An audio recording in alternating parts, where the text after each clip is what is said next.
Hi friends, welcome to my channel. இன்னைக்கு நம்ம பார்க்க போறது மீன் குழம்புங்க. ஏற்கனவே நம்ம சேனல்ல வந்து ஒரு மீன் குழம்பு ரெசிபி போட்டுருப்பேன். அது வந்து பாத்தீங்கன்னா அரைச்சு செய்யற மீன் குழம்பு. அது வந்து ஒரு வெர்ஷன் ஆஃப் மீன் குழம்பு. அதோட டேஸ்ட் ரொம்ப சூப்பரா இருக்கும். இது வந்து பாத்தீங்கன்னா ரொம்ப சிம்பிளா குயிக்கா செய்யற ஒரு ஃபிஷ் குழம்பு. இதுக்கு வந்து பெருசா நம்ம வந்து அரைக்கலாம் வேண்டாம். ஏன்னா அந்த மீன் குழம்புல வெங்காயம் அதெல்லாம் நம்ம அரைச்சு போட்டுருப்போம். இதை வந்து அந்த மாதிரிலாம் அரைக்க வேண்டாம். ரொம்ப ஈஸியா எப்படி மீன் குழம்பு சீக்கிரம் ஒரு 10 நிமிஷத்துல பண்ணிடலாம் அப்படின்றத பார்க்கிறது தாங்க இந்த வீடியோ. இதுக்கு ரொம்ப பேசிக்கான நம்ம வீட்டில் இருக்க பொருளை வச்சு இந்த மீன் குழம்பு சூப்பரா செஞ்சிடலாம். ரொம்ப டேஸ்டாவும் இருக்கும். ஸோ இந்த வீடியோவை ஸ்கிப் பண்ணாமல் நீங்கள் வீடியோவை ஃபுல்லாக பாருங்கள். அப்போ தான் இதில் நான் கொடுக்குற சின்ன சின்ன டிப்ஸையும் நீங்கள் வந்து புரிஞ்சுக்க முடியும். குழம்பு செய்கிறதுக்கு என்ன தேவையான பொருள்னு பார்த்துடலாம். நான் வந்து சின்ன வெங்காயம் ஒரு 50 கிராமை வந்து உரித்து இந்த மாதிரி 2-3 கட் பண்ணி வச்சுருக்கேன். ஒரு நீல வாக்கில் கட் பண்ண பச்சை மிளகாய் எடுத்திருக்கேன். நீங்கள் பச்சை மிளகாய் காரம் ஓகேனா இன்னொன்று கூட போட்டுக்கலாம். நான் பட் ஒன்று தான் போட்டிருக்கேன். அதுக்கப்புறம் பார்த்திங்கன்னா பூண்டு பல் ஒரு 10 to 12 பூண்டு பல் எடுத்திருக்கேன். மீன் குழம்புக்கு பூண்டு பல் ரொம்ப முக்கியம். அப்புறம் கருவேப்பிலை, கொத்தமல்லி, தக்காளியை வந்து நம்ம அரைச்சி தான் போட போகிறோம். ஸோ தட் உங்களுக்கு வந்து கிரேவி நல்லாயிருக்கும். அதுக்கப்புறம் இன்றைக்கி நான் எடுத்திருக்கிறது வந்து ஷீலா மீன். எப்பயுமே மீன் பொறுத்த வரைக்கும் ஃப்ரெஷ்ஷான மீனாக பார்த்து வாங்குங்க. அதே மாதிரி மீனை வந்து நல்ல மஞ்சத்தூள் போட்டு கழுவிடுங்க. அப்போ தான் அந்த வந்து கவுச்சி ஸ்மெல் இல்லாமல் இருக்கும். ஸோ நல்ல மஞ்சத்தூள் போட்டு கழுவி நான் மீனை எடுத்து வச்சுருக்கேன். அப்புறம் இதுக்கு தேவையான அளவு புளி கரைச்சல் எடுத்து வச்சுருக்கேன். நான் வந்து இன்றைக்கி செய்கிற மீன் குழம்பு பார்த்திங்கன்னா ஒரு 4 பேர் சாப்பிட்ற அளவுக்கு செய்கிறேன். அதுக்கு நான் 2 லெமன் சைஸ் அளவு புளியை வந்து நல்லா கரைச்சி அதை வந்து ஃபில்டர் பண்ணி எடுத்து வச்சுருக்கேன். அதுக்கப்புறம் இந்த பொடி எதுக்காக அப்படின்னா மீன் குழம்பு வந்து இன்ஸ்டண்ட்டாக உங்களுக்கு வந்து மீன் குழம்பு செஞ்சு ஒரு half a day ஆகணும், இல்லை ஒரு நாள் ஆனோடனே தான் அதோட டேஸ்ட் நல்லா தெரியும்னு சொல்லுவாங்க. பட் அப்படி இல்லாமல் மீன் குழம்பு நல்ல வாசனையாக உடனேவும் சாப்பிட்டா நல்லா இருக்கிற மாதிரி டேஸ்ட் கொடுக்கக்கூடிய பொடி தான் இது. இந்த பொடி எப்படி ரெடி பண்ணணுன்றதை நான் வீடியோவில் சொல்கிறேன். வீடியோவை ஸ்கிப் பண்ணாமல் கடைசி வரைக்கும் பாருங்கள். அப்புறம் இந்த குழம்புக்கு தேவையான மிளகாய்த்தூள், இது குழம்பு மிளகாய்த்தூள் வீட்டில் அரைக்கிறது. நான் ஏற்கனவே இதை பற்றி சொல்லியிருக்கேன் உங்களுக்கு. ஸோ இது ஹோம்மேட் குழம்பு மிளகாய்த்தூள் எடுத்துக்கோங்க. கடையில் விற்கிறது வந்து அந்த அளவுக்கு உங்களோட குழம்புக்கு வந்து டேஸ்ட் கொடுக்காது. ஸோ நீங்கள் வீட்டில் அரைச்சி பண்ணிங்கன்னா நல்லாயிருக்கும். ஸோ அந்த குழம்பு மிளகாய்த்தூள் நான் ஒரு 5 ஸ்பூன் எடுத்திருக்கேன். இப்போ எப்படி பண்ணுறதுன்றதை நம்ம பார்த்துடலாம்.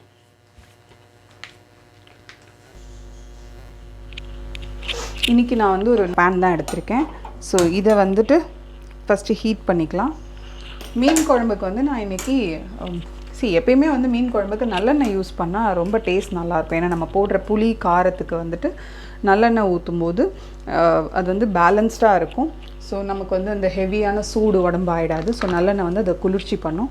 ஸோ அதனால் நான் இன்றைக்கி வந்து நல்லெண்ணெய் தான் யூஸ் பண்ண போகிறேன். ஸோ இதுக்கு தேவையான அளவு நான் நல்லெண்ணெய், இதுக்கு வந்து நீங்கள் ஒரு 50 ml நல்லெண்ணெய் விட்டுக்கோங்க. ஏன்னா கொஞ்சம் எண்ணெய் நிறைய இருந்ததுன்னா குழம்பு டேஸ்ட் நல்லாயிருக்கும். ஸோ நீங்கள் ஆயில் கம்மியாக ஆட் பண்ணணுன்னாலும் பண்ணிக்கலாம், தப்பு கிடையாது. ஸோ இப்போ ஆயில் சூடானதுக்கப்புறம் நம்ம வந்து தாளித்து மீன் குழம்பு பண்ண ஆரம்பிச்சிடலாம்.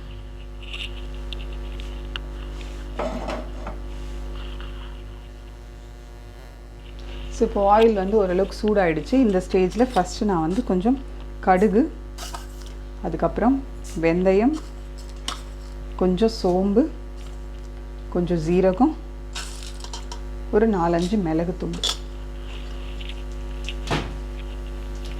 ரொம்ப ஆயில் ஹீட்டாக இருந்து பொரியிற மாதிரி போட்டிங்க அப்படின்னா டக்குன்னு கருகிடும். அதனால் நான் வந்து லைட்டாக சூடானோடனே போட்டிருக்கேன். அதே மாதிரி நல்லெண்ணெய் ஊற்றுறனால கொஞ்சம் நுரைச்சி வரும். ஸோ அதனால் ஃபஸ்ட்டு இது பொரியட்டும். மீன் குழம்புக்கு வெந்தயமும் ரொம்ப முக்கியமான ஒன்று. ஸோ கண்டிப்பாக வெந்தயம் ஆட் பண்ணி பண்ணுங்கள். ஸோ இது பொரிஞ்சு வர இந்த டைமில் வந்துட்டு நம்ம இப்போ வதக்கிறதுக்கு தேவையான பொருளை போட்டுடலாம். ஸோ நான் ஏற்கனவே சொன்ன மாதிரி வெட்டி வச்சுருக்கிற சின்ன வெங்காயம், பூண்டு பல், அதை நான் ஆட் பண்ணிக்கிறேன். பச்சை மிளகாவை ஆட் பண்ணிக்கிறேன். இதெல்லாமே நீங்கள் ஒன்றா ஆட் பண்ணிவிடுங்க.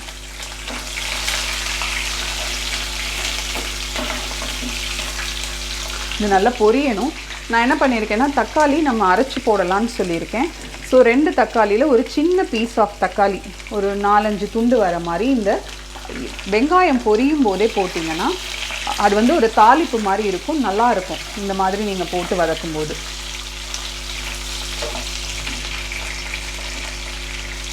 ஸோ மீதி தக்காளியை வந்து நம்ம நல்லா வெங்காயம் வதங்கினதுக்கப்புறம் அரைச்சி அதில் விடணும். பார்த்தீங்களா, பச்சை மிளகாய் அப்படி டக்குன்னு பொரிஞ்சிச்சு. இந்த மாதிரி பொரியும் போது தான் உங்களுக்கு அந்த பச்சை மிளகாவோட ஃப்ளேவர் வந்து இதில் இருக்கும், நல்ல டேஸ்ட் கொடுக்கும். ஸோ இது எல்லாமே நான் வந்து ஃப்ளேம் வந்து ஃபுல்லாக வச்சு தான் பண்ணுறேன். ஸோ நீங்களும் இதே மாதிரி ட்ரை பண்ணுங்கள். இது கொஞ்சம் நல்லா பொரியட்டும். இந்த ஸ்டேஜில் நான் கொஞ்சமாக மீடியம் பண்ணிக்கிறேன் ஃப்ளேமை, ஏன்னா டக்குன்னு கருகிடும், அதனால் மீடியம் பண்ணிக்கிறேன்.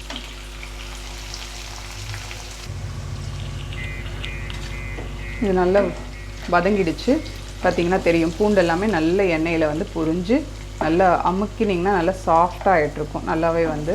ஸோ வெங்காயமும் வந்து பார்த்திங்கன்னா நல்லா பொரிஞ்சிருச்சு. கொஞ்சமாக இதில் இப்போ கொஞ்சமாக கருவேப்பிலை போட்டுக்கோங்க. திருப்பி நம்ம வந்து லாஸ்ட்டில் கருவேப்பிலையும் இதுவும் ஆட் பண்ணணும். ஸோ இப்போ நான் கொஞ்சமாக கருவேப்பிலை ஆட் பண்ணியிருக்கேன், கொஞ்சமாக கொத்தமல்லி தழை இந்த எண்ணெயில். ஸோ இதெல்லாமே இந்த எண்ணெயில் ஃப்ரை ஆகும்போது ஒரு நல்ல ஃப்ளேவர் கொடுக்கும். அதுதான் ரொம்ப இம்பார்ட்டண்ட்டு. ரொம்ப ஈஸியாக பண்ணிடலாம். இது எல்லாமே நம்ம ரெடி பண்ணி வச்சிட்டோம் அப்படின்னா குயிக்காக ஈஸியாக பண்ணிடலாம். அண்ட் பேசிக்கான இன்க்ரீடியன்ஸ் தான் வெங்காயம், பூண்டு, தக்காளி. இதுதான், பெருசாக இதில் எதுவும் நம்ம ஆட் பண்ண போகிறதில்ல. ஸோ இப்போது இது வந்து கருவேப்பிலை போட்டு ஒரு 2-3 செகண்ட்லேயே இது நான் அரைச்சி எடுத்த தக்காளி விழுதை வந்து இதில் ஊற்றிடுறேன். இது ஒரு 30 செகண்ட்ஸ் நல்ல இந்த ஆயிலில் பொரியணும். அந்த பச்சை வாசனை டக்குன்னு போயிடும். ஸோ இதை வந்து நல்லா பொரிய விடுங்க ஆயிலில். நான் எங்கேயுமே வந்து ஃப்ளேம் இன்னும் கம்மி பண்ணலை, நடுவில் கொஞ்சம் கம்மி பண்ணேன் அந்த தக்காளி அரைக்கும் போது. அப்புறம் பார்த்திங்கன்னா திருப்பி இன்க்ரீஸ் பண்ணிவிட்டு டக்குன்னு பொரிஞ்சிடும். ஒரு 30 செகண்ட்ஸ் மட்டும் வதக்கி விடுங்க.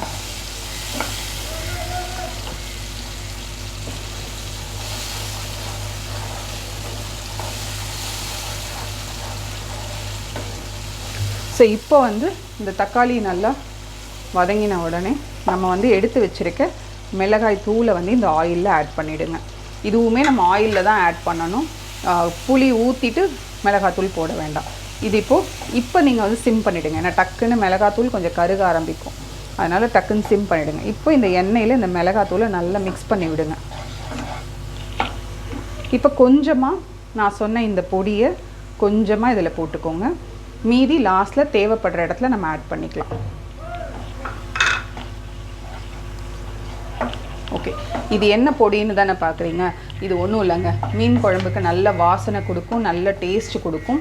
இதுக்கு நான் என்ன பண்ணியிருக்கேன் அப்படின்னா, நம்ம தாளிக்கும் போது சோம்பு, சீரகம், மிளகு போட்டோம்ல, அந்த சோம்பு, சீரகம், மிளகுல ஒரு அரை ஸ்பூன், நான் 4 பேர் சாப்பிட்ற அளவுக்கு சொல்கிறேன், ஒரு அரை ஸ்பூன் வந்து நான் எடுத்து அதை வந்து லைட்டாக ட்ரை ரோஸ்ட் பண்ணியிருக்கேன். அதாவது வெறும் கடாயில் எண்ணெயெல்லாம் விடாமல் லைட்டாக அந்த அரை ஸ்பூன் சோம்பு, சீரகம், மிளகை வந்து ட்ரை ரோஸ்ட் பண்ணி அது கூட ஒரு கைப்பிடி கருவேப்பிலை போட்டு அதையும் ரோஸ்ட் பண்ணி அரைச்சி எடுத்துகிட்டு வந்த பொடி தாங்க. இந்த பொடி வந்து மீன் குழம்புல போடும்போதும் நல்லாயிருக்கும், நீங்கள் ஃபிஷ் ஃப்ரை பண்ணும்போது மேலே தூவும் போதும் நல்லாயிருக்கும். ஸோ இந்த பொடியை நீங்கள் அரைச்சி வச்சுட்டு கூட எதுக்காவது யூஸ் பண்ணலாம். ஆனால் ஒரு 2-3 நாளுக்குள்ளே யூஸ் பண்ணிவிடுங்க, ஏன்னா அதோடய ஃப்ரெஷ்னஸ் வந்து அந்தளவுக்கு ஸ்டோர் பண்ணி வச்சு யூஸ் பண்ணும்போது நல்லா இருக்காது.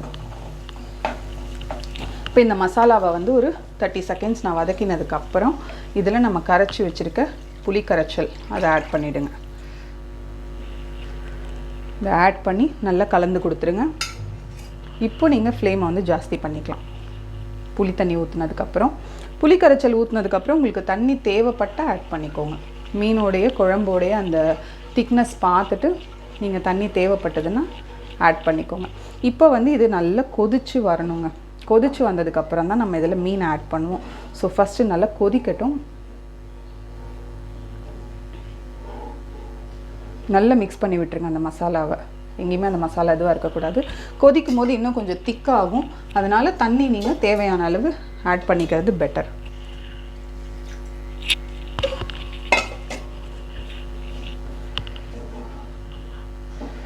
இது வந்து மீன் குழம்பு பார்த்திங்கன்னா நம்ம ஏற்கனவே பண்ணது வந்து நல்லா அரைச்சி வச்சுருப்போம். இது வந்து பார்த்திங்கன்னா கொஞ்சம் தண்ணியாக இருக்கும் மீன் குழம்பு, ஆனால் ரொம்ப டேஸ்ட்டாக இருக்கும். ரொம்ப சிம்பிளான மீன் குழம்புங்க, ஹெவியாகவே ஃபீல் பண்ண மாட்டிங்க, ரொம்ப நல்லாயிருக்கும். அது ஒரு டைப் ஆஃப் ஃபிஷ் குழம்புனா இது ஒரு டைப் ஆஃப் ஃபிஷ் குழம்பு. கண்டிப்பாக நீங்கள் ரெண்டையுமே ட்ரை பண்ணி பாருங்கள். ஏன்னா ஒரு சிலருக்கு அப்படி அரைச்சி வைக்கிறது கிரேவியாக இருக்கிற மீன் குழம்பு பிடிக்கும், ஒரு சிலருக்கு மீன் குழம்பு வந்து அப்படியே அந்த எண்ணெயோட தண்ணியாக இருக்கிற மாதிரி இருந்தால் பிடிக்கும். ஸோ இது அந்த மாதிரி லைக் பண்ணுறவங்களுக்கு ரொம்ப நல்லாயிருக்கும். ஸோ இப்போ இதை வந்து கவர் பண்ணிடலாம். நம்ம வந்து கரெக்டாக ஒரு 5 மினிட்ஸ் இது நல்லா கொதிக்க விடலாம்.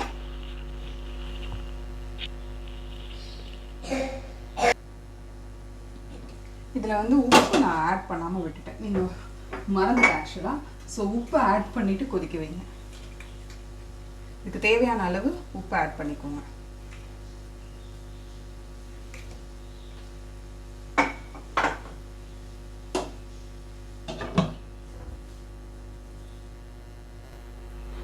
வந்து பார்த்திங்கன்னா குழம்பு நல்லா கொதிச்சிட்ருக்கு. இப்போ நான் அதை ஓப்பன் பண்ணுறேன்.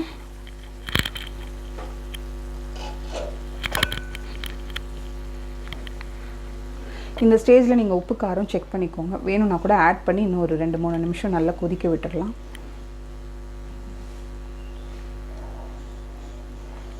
ஏன்னா இந்த கொதிக்கிற டைமில் தான் அந்த பூண்டெல்லாம் இன்னும் நல்லா மேஷ் ஆகி வெந்து வரும்.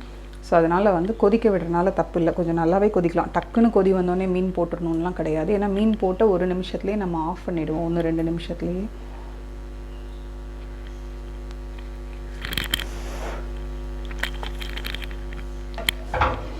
உப்பு கம்மியாக இருக்குது. ஸோ நான் உப்பு திருப்பி ஆட் பண்ணிக்கிறேன். காரம் கரெக்டாக இருக்குது.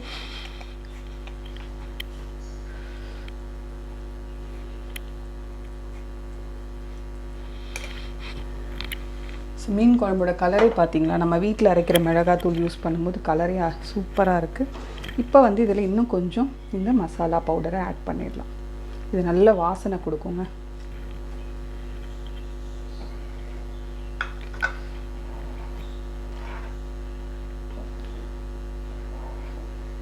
அதே மாதிரி ரொம்ப முக்கியமான ஒரு பொருள், நான் எப்பயும் ஆட் பண்ணுற ஒரு விஷயம், என்னுடைய குழம்புல கண்டிப்பாக, அதுவும் மீன் குழம்புல கண்டிப்பாக இருக்கக்கூடியது வெல்லம்.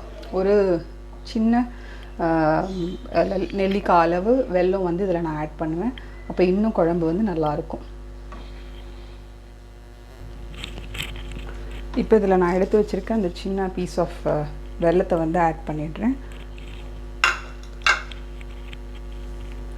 இதுக்கு மேலேயே வந்து கொஞ்சமாக கருவேப்பிலை தூவிக்கோங்க. கொஞ்சமாக கொத்தமல்லி லாஸ்ட்டில் கொஞ்சம் டாப் பண்ணிக்க வச்சுக்கோங்க.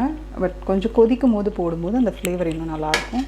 கடைசியாக மேலே வந்து நம்ம சர்விங் பவுலுக்கு மாற்றிட்டு அதுக்கு மேலே நம்ம போடுறதுக்கும் கொஞ்சம் தனியாக எடுத்து வச்சுக்கோங்க. ஸோ இது நல்லா கொதித்து வரட்டும். கொதிக்கிற ஸ்டேஜில் தான் நம்ம வந்து மீன் ஆட் பண்ண போகிறோம். வெல்லம் போட்டோடனே கொஞ்சம் குழம்பு வந்து லைட்டாக திக்காகும். அண்ட் டேஸ்ட்டுமே அந்த புளிப்பு காரம் எல்லாத்தையும் ஈக்குவல் பண்ணி கொடுத்துரும்.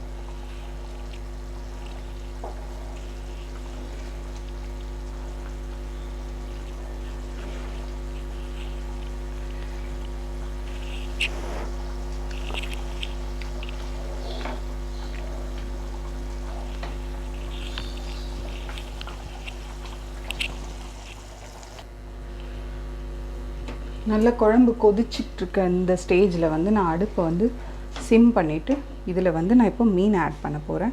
மீனை நல்லா வாஷ் பண்ணி தண்ணியை வந்து நல்லா ஃபில்டர் பண்ணி வச்சுருக்கேன். மீன் குழம்புல வந்து பார்த்திங்கன்னா இந்த மீனோட மண்டை வந்து நல்ல டேஸ்ட் கொடுக்கும். அதனால் இதை வந்து பிடிக்கலன்னா கூட தூக்கி போடாதீங்க. குழம்புல போட்டுட்டு அப்புறமா எடுத்து போடுங்க. ஸோ அது வந்து ஒரு மாதிரி நல்ல டேஸ்ட் கொடுக்கும் குழம்பு வந்து, ஃப்ளேவர் வந்து. ஸோ இப்போ எல்லா மீனையும் 1 by 1 இதில் வந்து ஸ்லோவாக ட்ராப் பண்ணிவிடுங்க. மீன் குழம்புக்குன்னு, அதாவது குழம்பு செய்கிற மீனுன்னு சிலது இருக்கும், வறுக்கிறதுன்னு சிலது இருக்கும். இந்த ஷீலா மீன் பார்த்திங்கன்னா நீங்கள் குழம்புக்கும் நல்லாயிருக்கும், வறுக்கவும் நல்லாயிருக்கும். மீனை வந்து நல்ல தண்ணியை வடிச்சிட்டு நான் போட்டுட்டேன்.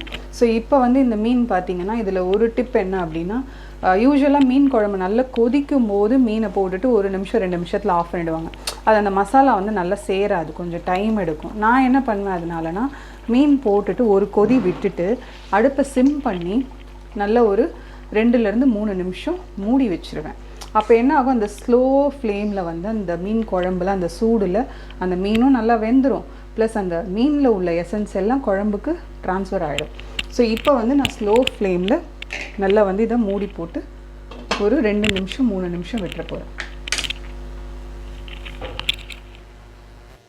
அவ்வளோதாங்க, மீன் குழம்பு ரெடி ஆகிடுச்சு. இப்போ இதை வந்துட்டு சூடான சாதத்தோடு நீங்கள் சர்வ் பண்ணிங்கன்னா ரொம்ப நல்லாயிருக்கும். பாருங்கள் எப்படி நல்லா, இது வந்து பார்த்திங்கன்னா குழம்போட கன்சிஸ்டன்சியும் பார்த்துக்கோங்க. இது நம்ம அரைச்செல்லாம் விடலை. ஸோ ரொம்ப சிம்பிளாக ரொம்ப டேஸ்ட்டாக பண்ணக்கூடிய மீன் குழம்புங்க. இதுக்கு வந்து பெருசாக எதுவும் மசாலா தேவையில்லை. இப்போ இதை வந்து நம்ம சாதத்தோடு சர்வ் பண்ணிடலாம். ஸோ இந்த மீன் குழம்பு நீங்களும் உங்கள் வீட்டில் ட்ரை பண்ணி பார்த்துட்டு எப்படி இருந்ததுன்னு சொல்லுங்கள், கமெண்ட் பண்ணுங்கள். உங்கள் ஃப்ரெண்ட்ஸ் அண்ட் ஃபேமிலிக்கு இந்த வீடியோஸை ஷேர் பண்ணுங்கள். மறக்காமல் சேனலை சப்ஸ்கிரைப் பண்ணுங்கள்.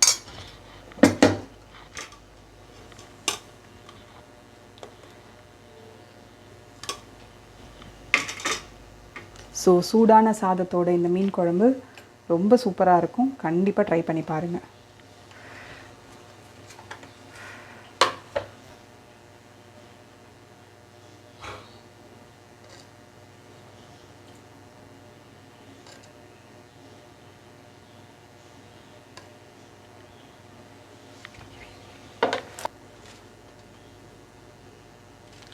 ஸோ சூப்பரான மீன் குழம்பு சாப்பாடு ரெடி ஆகிடுச்சு.